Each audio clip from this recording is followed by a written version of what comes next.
সোহরাওয়ার্দী হাসপাতালে ওসমান হাদির ময়নাতদন্ত সম্পন্ন। দুপুরে সংসদের দক্ষিণ প্লাজায় জানাজা। মানিক মিয়া অ্যাভিনিউতে কঠোর নিরাপত্তা। খুবই কষ্ট হইতেছে যে আমাদের একজন জুলাই আন্দোলনের যোদ্ধা ভাইরে আমরা হারিয়ে ফেলেছি, আমাদের মাঝে আর নাই। আমরা হাদি ভাইয়ের জন্য মন থেকে দোয়া করি এবং এখানে যারাই আসছে সবাই হাদি ভাইকে ভালোবেসে এসেছে। আমাদের সকলের মনের কথাগুলো আমাদের হাদি ভাই বলতেন, যার কারণে হাদিকে অন্যায়ভাবে গুলি করে শাহাদাত বরণ করানো হয়েছে। হাদির মৃত্যুতে রাষ্ট্রীয় শোক পালন করছে জাতি। ইনকিলাব মঞ্চের মুখপাত্রকে বিদায়ে প্রস্তুত প্রাণের ক্যাম্পাস ঢাকা বিশ্ববিদ্যালয়। কিছুক্ষণের মধ্যে দেশে পৌঁছাবে সুদানের সন্ত্রাসী হামলায় নিহত 6 বীর সেনা সদস্যের মরদেহ। আহত 8 জন শঙ্কামুক্ত, কেনিয়ায় চিকিৎসাধীন। লন্ডন গেলেন ডাক্তার জুবাইদা রহমান। তারেক রহমানকে স্বাগত জানাতে প্রস্তুত বিএনপি। নির্বাচনকে বাধাগ্রস্ত করার অভিযোগ নেতাদের। অনেক রক্তের বিনিময়ে অর্জিত আমাদের ভোটাধিকার তথা গণতান্ত্রিক অধিকারকে তারা নস্যাৎ করে দিয়ে দেশে ফ্যাসিবাদের একটি নতুন সংস্করণ তৈরি করতে চাচ্ছে।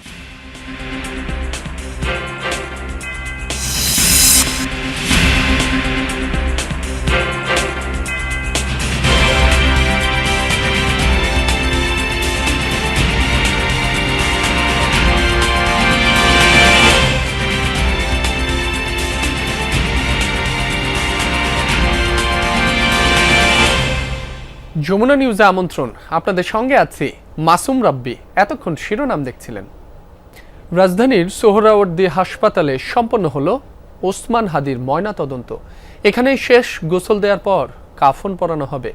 আজ সকাল 9:30টার পর জাতীয় হৃদরোগ ইনস্টিটিউট থেকে সোহরাওয়ার্দী হাসপাতালের মর্গে নেওয়া হয় ওসমান হাদির মরদেহ। সেনাবাহিনী, বিজিবি, পুলিশ সহ আইন শৃঙ্খলা বাহিনীর কঠোর নিরাপত্তার মধ্য দিয়ে লাশবাহী গাড়ি নেওয়া হয় মর্গে। এ সময় হাদির স্বজন, সহযোদ্ধা, সহকর্মীরাও সাথে ছিলেন। ভোর থেকেই হাদিকে শেষবারের মতো দেখতে দূর দূরান্ত থেকে অনেকে ভিড় করেন হাসপাতালের সামনে। সোহরাওয়ার্দী হাসপাতালে ময়নাতদন্ত শেষে 11:30 নাগাদ তাকে গোসল করানো হবে। বাকি আনুষ্ঠানিকতা শেষে তার মরদেহ নেওয়া হবে জাতীয় সংসদের দক্ষিণ প্লাজায়। সেখানে দুপুর 2টায় হাদির নামাজের জানাজা অনুষ্ঠিত হবে। 1-1.5 ঘন্টার সময় লাগে। এটা শেষ হলে আমরা গোসলের কার্যক্রম শুরু করবো ইনশাল্লাহ। 11টা 11:30 এরকম একটা টাইম দেওয়া ছিল। বাকি এখন এখানে শেষ হওয়ার সাথে সম্পৃক্ত পোস্টমর্টম করবে ইনশাল্লাহ। হ্যাঁ, পরে ওখানে গোসল হওয়ার পরে তার জানাজা। সোহরাওয়ার্দী হাসপাতালে আছেন সহকর্মী রাব্বি সিদ্দিকী। সরাসরি যুক্ত হচ্ছে তার সাথে। রাব্বি, কখন নাগাদ বাকি আনুষ্ঠানিকতা হতে পারে? নতুন কি তথ্য রয়েছে আপনার কাছে, আমাদের জানাবেন। পোস্টমর্টেম সম্পন্ন হয়েছে, সে তথ্যটি আমরা জেনেছি। এখন এখান থেকে নিয়ে যাওয়া হবে আবার হৃদরোগ ইনস্টিটিউট হাসপাতালের, সেখানে গোসলের কাজটি সম্পন্ন হবে। আর মার্কাজুল ইসলামীর যারা স্বেচ্ছাসেবক ভাইরা আছেন তারা সকাল থেকে অপেক্ষা করছেন, তারা গোসলের কাজটি করবেন। এবং এখন আমরা দেখছি যে পোস্টমর্টেম শেষে হাদির যে মরদেহ সেটি এখন পর্যন্ত কিন্তু এই মর্গ থেকে বের হয়নি। সেটি বের হলে গোসলের কাজটি আরও ঘণ্টাখানেক সময়ের প্রয়োজন। এবং তারপরে আরও কিছু আনুষ্ঠানিকতা শেষে 1টার পর, যেহেতু 2টায় নামাজে জানাজা, 1টার পর কিন্তু ওসমান হাদির মরদেহ যেই লাশবাহী অ্যাম্বুলেন্সটি আছে সেই অ্যাম্বুলেন্সে করে নিয়ে যাওয়া হবে জাতীয় সংসদ ভবনের নির্ধারিত স্থানে। এবং সেখানে এরই মধ্যেই আমরা দেখতে পাচ্ছি যে সেখানেও যেমন মানুষের জমায়েত আছে, ঠিক একইভাবে এই সোহরাওয়ার্দী হাসপাতালের যে মর্গ, সেই মর্গের সামনেও মানুষরা কিন্তু ভিড় করেছেন ওসমান হাদিকে এক নজর দেখার জন্য। আমরা দেখতে পাচ্ছি যে এই ভিড় নিয়ন্ত্রণ করার জন্য আইন শৃঙ্খলা বাহিনীর সদস্যরা তারা কিন্তু বেশ কঠোর পরিশ্রম করছেন। এবং এখন পর্যন্ত পুলিশের পক্ষ থেকে, ডিএমপির পক্ষ থেকে যে তথ্যটি আমাদের বলা হয়েছে যে যাতে কোনো ধরনের কোনো বিশৃঙ্খল পরিবেশ না তৈরি হয় সেজন্য তাদের বিপুল সংখ্যক সদস্য মোতায়েন থাকবে এই হাসপাতাল থেকে মানিক মিয়া এভিনিউ পর্যন্ত। এবং তারপরে মানিক মিয়া এভিনিউ থেকে যখন জানাজা শেষে যখন ঢাকা বিশ্ববিদ্যালয়ে নেওয়া হবে সেখানে আরেক ধরনের নিরাপত্তা বেষ্টনী থাকবে। মোট কথা ওসমান হাদির মরদেহ আনা নেয়া, জানাজা, দাফন সবগুলো প্রক্রিয়া যেন সুশৃঙ্খলভাবে হয় সে চেষ্টাই কিন্তু করছে আইনশৃঙ্খলা বাহিনীর সদস্যরা, এবং সেটি আমরা দেখতেও পাচ্ছি। এখন পর্যন্ত আমরা অপেক্ষায় আছি মর্গের সামনে। এখানে প্রধান উপদেষ্টার বিশেষ সহকারী ডাক্তার সাইদুর রহমান, স্বাস্থ্য মন্ত্রণালয়ের যিনি দেখভাল করছেন, তার বক্তব্য নেওয়ার চেষ্টা করব, যে তার কাছ থেকে আমরা জানার চেষ্টা করব যে পরবর্তী প্রক্রিয়াগুলো কি হতে পারে। আমরা সেই তথ্য আপনার মাধ্যমে দর্শকদের পরবর্তীতে জানিয়ে দিব। রাব্বি, আপনাকে ধন্যবাদ। ওসমান হাদির জানাজা দুপুরে হলেও মানিক মিয়া অ্যাভিনিউতে জমায়েত হচ্ছেন মানুষজন, পতাকা হাতে নানা স্লোগান দিচ্ছেন তারা। সেসব খবর রাখছেন সহকর্মী ফয়সাল মাহমুদ। সরাসরি যুক্ত হচ্ছি তার সাথে। ফয়সাল, অ্যাভিনিউতে মানুষজনের উপস্থিতি কেমন দেখছেন, তারা কি বলছেন সে বিষয়ে জানাবেন। রাব্বি, সকাল থেকেই মানিক মিয়া এভিনিউতে সাধারণ মানুষ, শরীফ ওসমান হাদির ভক্ত অনুরাগী যারা রয়েছেন, তার সমর্থকরা সকলেই আসা শুরু করেছেন। সে জায়গা থেকে সকাল থেকে আপনাদেরকে সেই চিত্রটি দেখিয়েছিলাম যে মানুষের যে আবেগ, অনেকেই কিন্তু অনেক দূর দূরান্ত থেকে তারা ছুটে এসেছেন শুধুমাত্র শরীফ ওসমান হাদির শেষ যাত্রায় অংশ নেওয়ার জন্য। আমরা কথা বলছিলাম ওখানে, যেমনটা চট্টগ্রামের কক্সবাজার থেকে আমরা একজনকে পেয়েছি, একজন বরিশাল থেকে বেশ কয়েকজনের সাথে আমরা কথা বলেছি, যারা শুধুমাত্র শরীফ ওসমান হাদির এই যে শেষ যাত্রা, তার জানাজায় অংশ নেওয়ার জন্যই মূলত তারা দেশের বিভিন্ন প্রান্ত থেকে ছুটে এসেছেন শরীফ ওসমান হাদির জানাজায় অংশ নেওয়ার জন্য। আর এখানকার কথা, এই সংসদ ভবনের সামনের কথা যদি বলি, নিরাপত্তার চাদরে পুরোপুরি ঢেকে ফেলা হয়েছে পুরো ময়দানটিকে। সংসদের আশপাশের এলাকায় প্রায় কয়েক স্তরের নিরাপত্তা ব্যবস্থা জোরদার করা হয়েছে। সেখানে আমরা দেখছি সেনাবাহিনীর পাশাপাশি বিজিবি মোতায়েন করা হয়েছে, তার পাশাপাশি র্যাব, পুলিশ, আনসার সদস্য বা কয়েক হাজার আনসার সদস্য কিন্তু সেখানে মোতায়েন করা হয়েছে। অর্থাৎ এখানে যাতে জানাজাকে কেন্দ্র করে যাতে কোনো ধরনের বিশৃঙ্খলা যাতে সৃষ্টি না হয়, কিংবা শান্তিপূর্ণভাবে যাতে এই বড় আয়োজনটি শেষ করা যায়, সেজন্য সরকারের পক্ষ থেকে কিন্তু সর্বোচ্চ চেষ্টা তারা করে যাচ্ছেন, যাতে করে একজন বিপ্লবীর, একজন 24-এর গণ অভ্যুত্থানের সামনের একজন সৈনিকের শেষ বিদায়টা যাতে তারা সুশৃঙ্খলভাবে বিদায় জানাতে পারেন, সেজন্যই কিন্তু এত আয়োজন। আর আমরা এখন পর্যন্ত যেটি দেখছি, সকাল থেকেই কিন্তু সাধারণ মানুষের যে উপস্থিতি সেটি কিন্তু ক্রমান্বয়ে বাড়ছে, এবং সেটি কিছুক্ষণ যতই সময় গড়াবে ততই সেই উপস্থিতি বাড়বে। আপনারা এখন যে সামনে যে চিত্রটি দেখতে পাচ্ছেন, যে ছবিটি দেখতে পাচ্ছেন, এখানেই মূলত শরীফ ওসমান হাদির জানাজা অনুষ্ঠিত হবে। অর্থাৎ সংসদ ভবনের ঠিক সামনের যে মাঠটি রয়েছে, সেই মাঠেই এখানে আরেকটি নিরাপত্তা বলয় বেষ্টনীর মধ্যে, যেখানে দেশের রাষ্ট্রপ্রধান, উপদেষ্টা সহ রাষ্ট্রের কর্তা ব্যক্তিরা উপস্থিত থাকবেন, কিংবা গুরুত্বপূর্ণ ব্যক্তিবর্গ যারা রয়েছেন রাজনৈতিক দলের, তারা সেখানে উপস্থিত থাকবেন, এবং সেখানে মূলত শরীফ ওসমান হাদির মরদেহ রাখা হবে জানাজার জন্য। তো এখানে জানাজার সার্বিক যে প্রস্তুতি সেটি যেমন সম্পন্ন হয়েছে, তেমনি পাশাপাশি আইন শৃঙ্খলা রক্ষাকারী বাহিনীর উপস্থিতি কিংবা নিরাপত্তার চাদরে পুরো এলাকা ঢেকে দেওয়া হয়েছে। হয়তো আর কিছু দুপুর 2টার পরপরই তার যে জানাজা সেটি অনুষ্ঠিত হবে, সেই লক্ষ্যে কিন্তু সাধারণ মানুষেরও ভিড় বাড়ছে। তো এই ছিল রাব্বি এখান থেকে। ফয়সাল, আপনাকে ধন্যবাদ। ঢাকা বিশ্ববিদ্যালয় এলাকায় আছেন আমাদের আরেক সহকর্মী রেদওয়ান আহমেদ। সেখানকার সার্বিক পরিস্থিতি জানতে সরাসরি যুক্ত হচ্ছি তার সাথে। রেদওয়ান, ওসমান হাদির মরদেহ তো ঢাবি ক্যাম্পাসে নেওয়ার কথা ছিল, কোনো প্রস্তুতি কি দেখতে পাচ্ছেন? যারা উপস্থিত হয়েছেন তারা কি বলছেন? রাব্বি, সকাল থেকেই কিন্তু ঢাকা বিশ্ববিদ্যালয় ক্যাম্পাসে অবস্থান করছে, এবং বেলা বাড়ার সাথে সাথেই কিন্তু হাদির সমর্থকরা এই ঢাকা বিশ্ববিদ্যালয়ের দিকে আসতে শুরু করেছেন। মূলত মানিক মিয়াতে জানাজা শেষেই কিন্তু তাকে ঢাকা বিশ্ববিদ্যালয়ের যে কেন্দ্রীয় জামে মসজিদ, সেই জামে মসজিদে নিয়ে আসার কথা রয়েছে। এবং আপনি নিশ্চয়ই দেখতেই পাচ্ছেন যে এই মসজিদের সামনেই যেই জাতীয় কবি কাজী নজরুল ইসলামের সমাধিসৌধ, সেই সমাধিসৌধের সামনেই মানুষজন জড়ো হতে শুরু করেছেন। পাশাপাশি যেমনটা জানানো হয়েছিল, ইনকেলাব ইনকিলাব মঞ্চের পক্ষ থেকে যে ওসমান হাদির দাফন করা হবে এই জাতীয় কবি কাজী নজরুলের সমাধিস্থলের ঠিক পাশেই, দক্ষিণ পাশে, এবং সেই জায়গাটিতেও কিন্তু প্রস্তুতি দেখা যাচ্ছে। কেননা আমরা দেখেছি যে কিছুক্ষণের আগেই দেখলাম যে আইনশৃঙ্খলা রক্ষাকারী বাহিনীর একটি দল তারা কিন্তু একটি পর্যবেক্ষণ করে গেছেন কিছুক্ষণের আগেই, এবং তারা কিন্তু এখনও নিশ্চিতভাবে, যদিও পরিবারের পক্ষ থেকে জানানো হয়নি যে এই জায়গাটিতেই ঠিক তাকে সমাধিত করা হবে কিনা, কেননা যদিও ইনকিলাব মঞ্চের পক্ষ থেকে জানানো হয়েছে, কিন্তু তারপরেও কিন্তু শেষ সিদ্ধান্তটি পরিবারের কাছ থেকে আসবে। এবং যেটি জানা গেছে পরিবারের কাছ থেকে, যে ওসমান হাদির শেষ ইচ্ছা ছিল যে তার বাবার কবরের পাশেই তাকে সমাহিত করা হবে, এবং তার ইচ্ছাটির সাথে সাথে সার্বিক সবার ইচ্ছাকে আসলে গুরুত্ব দিয়ে কিন্তু পরিবারের উপরেই সেই সিদ্ধান্তটি নির্ভর করছে যে আসলে তাকে কোথায় সমাহিত করা হবে। পাশাপাশি ঢাকা বিশ্ববিদ্যালয়ে তাকে নিয়ে আসা হবে ঠিক জানাজার পরপরই, এবং সেখানে যেন সর্বস্তরের মানুষের শ্রদ্ধা যেন তার প্রতি নিবেদন করতে পারে, সেজন্য কিন্তু মানুষজন এখন থেকেই ভিড় করছেন। এবং তারা যেটি বলছেন যে সারা বাংলাদেশের মানুষের প্রার্থনায় থাকবেন ওসমান হাদি, এবং তার প্রতি দোয়া কামনা করেছেন, তার হত্যাকারীদের বিচার চেয়েছেন। এই জায়গাটিতে এখন যে মানুষগুলো জড়ো হয়েছেন এদের মধ্যে অনেকেই তার সহকর্মী, তার সহপাঠী, তার শিক্ষক শিক্ষার্থীরা যারা রয়েছেন, তার শুভাকাঙ্ক্ষীরা সবাই কিন্তু ইতিমধ্যে আসতে শুরু করেছেন, এবং সর্বস্তরের মানুষের ভালোবাসায় কিন্তু তিনি সিক্ত হবেন। ঢাকা বিশ্ববিদ্যালয়ের কেন্দ্রীয় মসজিদের সামনে তাকে নিয়ে আসা হবে ঠিক দুপুরের পরে, এবং সেখানেই শ্রদ্ধাঞ্জলি জানানোর শেষে তাকে এখান থেকে নিয়ে যাওয়া হবে সেখানে, যেখানে তার সমাধিস্থল নিশ্চিত করা হবে, ঠিক সেখানেই তাকে নিয়ে যাওয়া হবে। রাব্বি। রেদওয়ান, আপনাকে ধন্যবাদ। ইনকিলাব মঞ্চের মুখপাত্র শরীফ ওসমান হাদির মৃত্যুতে আজ একদিনের রাষ্ট্রীয় শোক পালন করছে জাতি। সব সরকারি, আধা সরকারি ও স্বায়ত্তশাসিত প্রতিষ্ঠান, শিক্ষা প্রতিষ্ঠান এবং বিদেশে বাংলাদেশের মিশনে জাতীয় পতাকা অর্ধনমিত রাখা হয়েছে।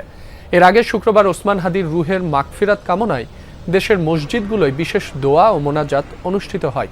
অন্য ধর্মীয় প্রতিষ্ঠানেও তার আত্মার শান্তির জন্য বিশেষ প্রার্থনা করা হয়।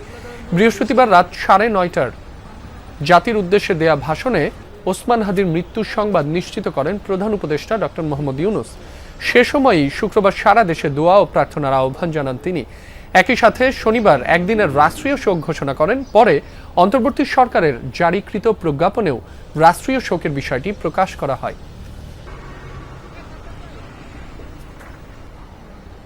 সুদানের রাবেইতে জাতিসংঘ শান্তিরক্ষা মিশনের দায়িত্ব পালনকালে সন্ত্রাসীদের হামলায় নিহত বাংলাদেশ সেনাবাহিনীর 6 বীর সদস্যের মরদেহ ঢাকায় পৌঁছেছে। লাল সবুজের পতাকায় মোড়ানো 6 কফিন সকাল 11টার পর ঢাকার শাহজালাল আন্তর্জাতিক বিমানবন্দরে পৌঁছায়। ঢাকার সেনানিবাসস্থ কেন্দ্রীয় মসজিদে জানাজা শেষে নিজ নিজ ঠিকানায় রাষ্ট্রীয় মর্যাদায় এই বীর সন্তানদের দাফন সম্পন্ন হবে। এর আগে বাংলাদেশ সময় শুক্রবার সন্ধ্যা 7টায় উগান্ডার এন্টেব বিমানবন্দর থেকে ঢাকার উদ্দেশ্যে রওনা হয় মরদেহবাহী বিমানটি। এ ঘটনায় আহত আরও 9 জন শান্তিরক্ষী বর্তমানে কেনিয়ায় চিকিৎসাধীন। সেনাবাহিনীর পক্ষ থেকে জানানো হয়েছে তারা শঙ্কামুক্ত। গেল 13 ডিসেম্বর কাদুগলি লজিস্টিক বেজে ড্রোন হামলা চালায় বিচ্ছিন্নতাবাদী সশস্ত্র গোষ্ঠী।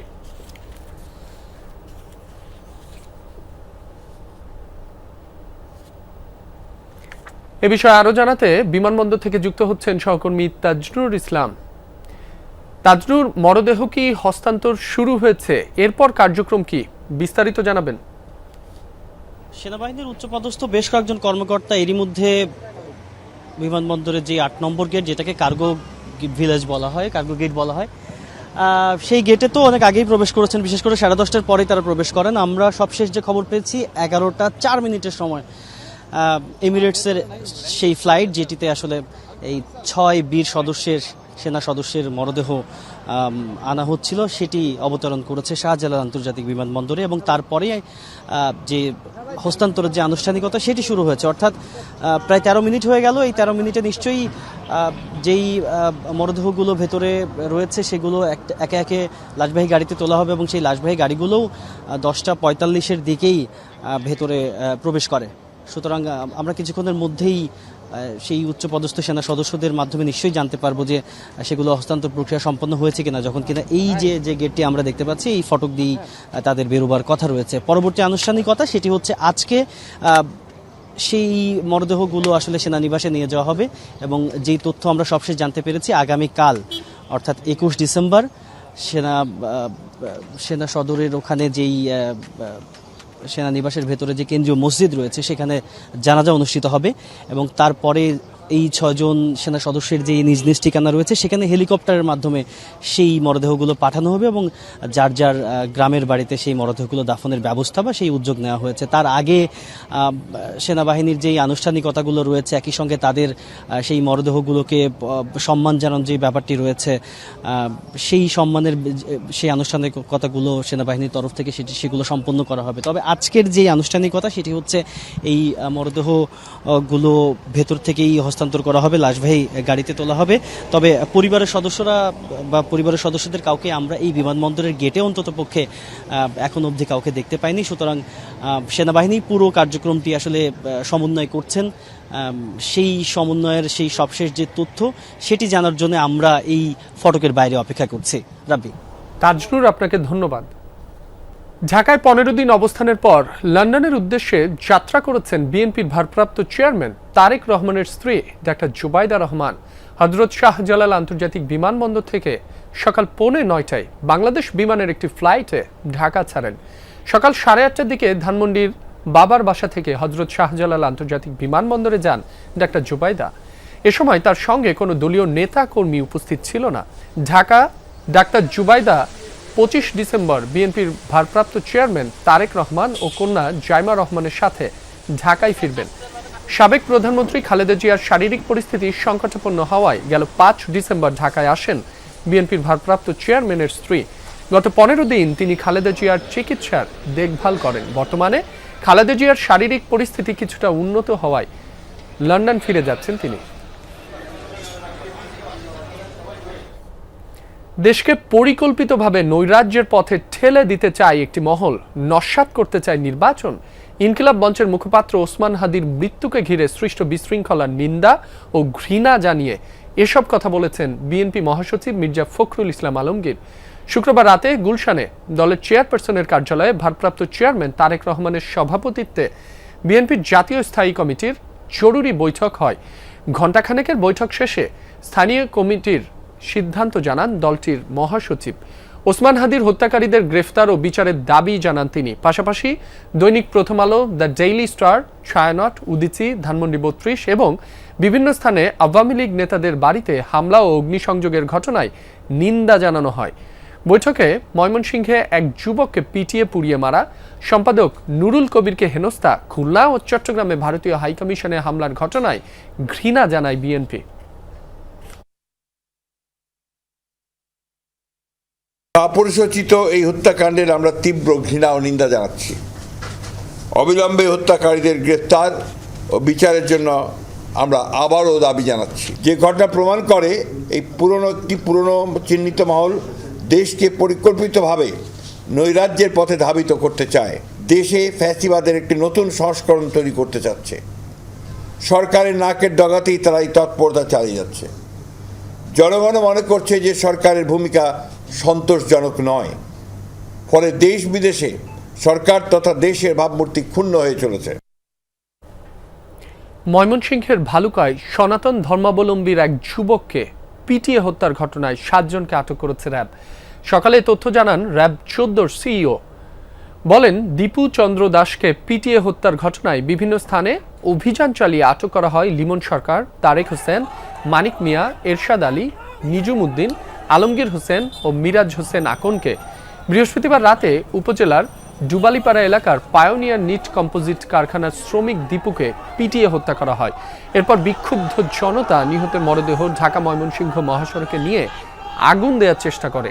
এ ঘটনায় শুক্রবার ভালুকা থানায় নিহতের ভাই বাদী হয়ে মামলা করেন। পুলিশ জানায়, নিহত দীপু চন্দ্র দাসের বিরুদ্ধে ধর্ম অবমাননার অভিযোগ ছিল।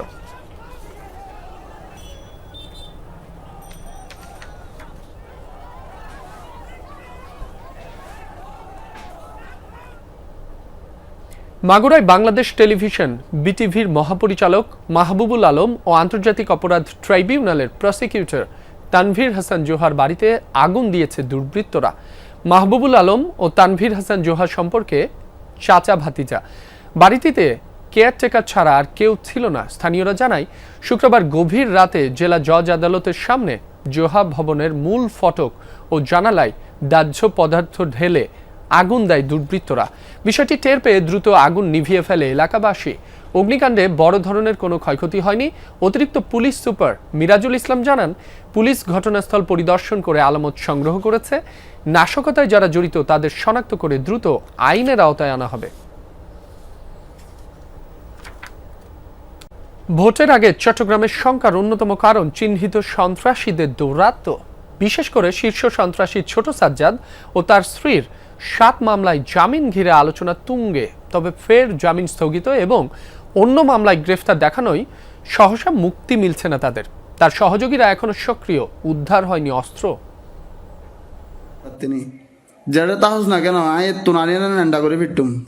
চট্টগ্রামে আন্ডারওয়ার্ল্ডের ত্রাস ছোট সাজ্জাদ, স্থানীয়ভাবে পরিচিত বুড়ির নাতি হিসেবে। চান্দগাঁও অক্সিজেন এলাকায় একাধিক হত্যাকাণ্ড, চাঁদাবাজি, দখল, সংঘর্ষ সহ সব অপকর্মে আসে তার নাম। হুমকি দিয়েছে পুলিশকেও।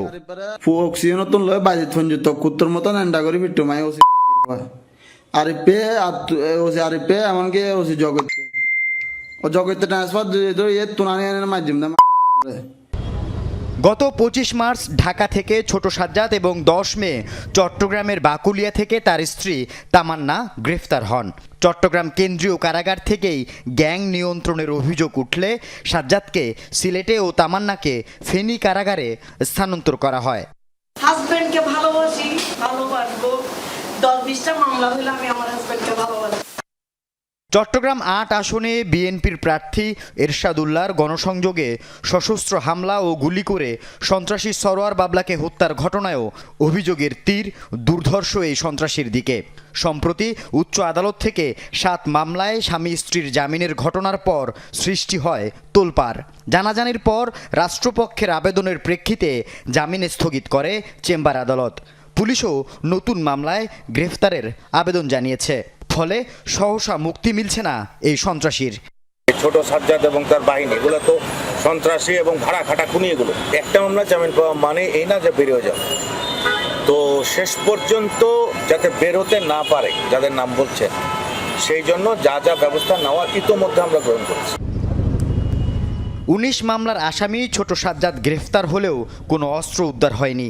তার প্রায় 25 জন সহযোগী সক্রিয়, এরাও একাধিক মামলার আসামি। তাদের যেন জামিন না হয় এবং যারা বাইরে আছে তাদেরকে অবিলম্বে আইনের আওতায় নিয়ে আসা দরকার। নইলে আগামী নির্বাচনে জনগণ তাদের গণতান্ত্রিক অধিকার প্রয়োগে কুণ্ঠিত হবে, ভীত হবে। সামনেই নির্বাচন, প্রার্থীরা মাঠে। চট্টগ্রামে বিএনপি প্রার্থী এবং ঢাকায় ওসমান হাদির কর্মসূচিতে গুলিবর্ষণের পর অন্য প্রার্থীরাও নিরাপত্তা নিয়ে শঙ্কায়। এদের দৌরাত্ম্যের নেপথ্যে রাজনৈতিক পৃষ্ঠপোষকতাকে দুষছেন বিশ্লেষকরা। ক্ষমতাধর রাজনৈতিক দল যারা, তারাও এটার পিছনে দায়ী আছে, তারা দায় অস্বীকার করতে পারে না। ওই সমস্ত রাজনৈতিক দলের নেতাদেরকে এটা শক্ত হাতে নিয়ন্ত্রণ করা খুবই সমীচীন হবে, খুবই উচিত বলে এবং সময়ের দাবি বলে মনে করি। আল আমিন শিকদার, যমুনা নিউজ, চট্টগ্রাম। চালু হলো 2 লাতিন দেশ ব্রাজিল ও প্যারাগুয়ের মাঝে সংযোগ স্থাপনকারী ইন্টিগ্রেশন ব্রিজ। শুক্রবার সেতুটির উদ্বোধন করেন ব্রাজিলের প্রেসিডেন্ট লুলা ডি সিলভা। দেশটির প্যারানা রাজ্যের ফোজ দো ইগাইসু ও প্যারাগুয়ের প্রেসিডেন্টে ফ্রাঙ্কোর মধ্যে সংযোগ ঘটাবে ব্রিজটি। সীমাতে যানজট কমানো এবং দ্বিপাক্ষিক বাণিজ্য বাড়ানোর লক্ষ্যেই হাতে নেওয়া হয়েছে এই প্রকল্প। অর্থনৈতিক জোট মার্কুসুরের জন্য একটি গুরুত্বপূর্ণ লজিস্টিক করিডোর হিসেবে সেতুটি কাজ করবে। তবে উদ্বোধনের পর আপাতত সীমিত রাখা হয়েছে প্রবেশাধিকার, কারণ এখনও প্যারাগুয়ের অংশে শেষ হয়নি চূড়ান্ত সমন্বয়ের কাজ। আগামী কয়েক মাসের মধ্যে সব ধরনের যান চলাচলের অনুমতি দেওয়ার কথা রয়েছে।